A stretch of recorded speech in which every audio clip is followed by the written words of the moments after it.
So we just got some breaking news for UFC 291 now. Stephen Wonderboy Thompson, it doesn't look like he's going to be fighting on this card. His opponent Pereira failed to make weight for that event, and Stephen Wonderboy Thompson, he's just not willing to fight his opponent. He did actually state that it is a bit of a significant disadvantage where a fighter doesn't make weight and he comes in a lot heavier than what his opponent is, and Wonderboy Thompson did touch on the fact, that this is something that occurs quite a bit in MMA, and there's really no consequences for the fighter that didn't make weight, and I sort of agree with Wonderboy on this, so I respect his stance definitely for not taking the fight at UFC 291, but I think it's definitely a big blow for this card. I love watching Wonderboy fight, fantastic kickboxer, one of the top kickboxers in UFC history, but it definitely is a big loss for this card. But in saying that, every fight on this card does look absolutely phenomenal. So he did miss weight by about 3 pounds, so look, in my opinion, it's not a massive advantage because he might have put a little bit of extra effort into cutting weight and depleted himself and left it a little bit late. But in saying that and coming out of this debacle, Stephen Thompson, he might actually have another fight at UFC 291. Now, I don't know if you guys are familiar with Ian Garry, but he's a guy from Ireland. He's absolutely phenomenal. He is everything that Paddy Pimblett pretends that he is. Obviously, we've got,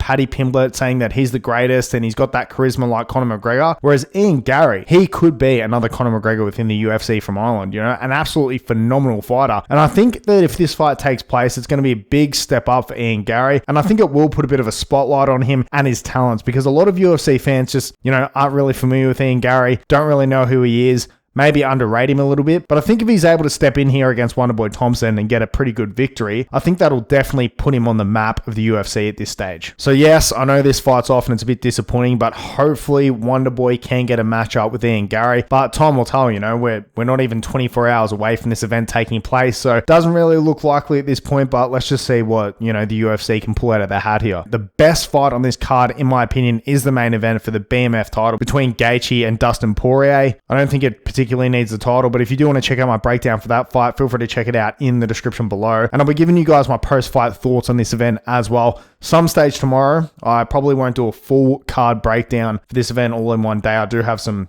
plans and dinner with family and these sorts of things, but I'll definitely try and chuck out some videos and give you guys my thoughts on the event. But that's all from me today. Thanks for tuning in, everyone. Feel free to like and subscribe. Just subscribe to the channel, really does help me out, and take care, everyone. Catch you all later.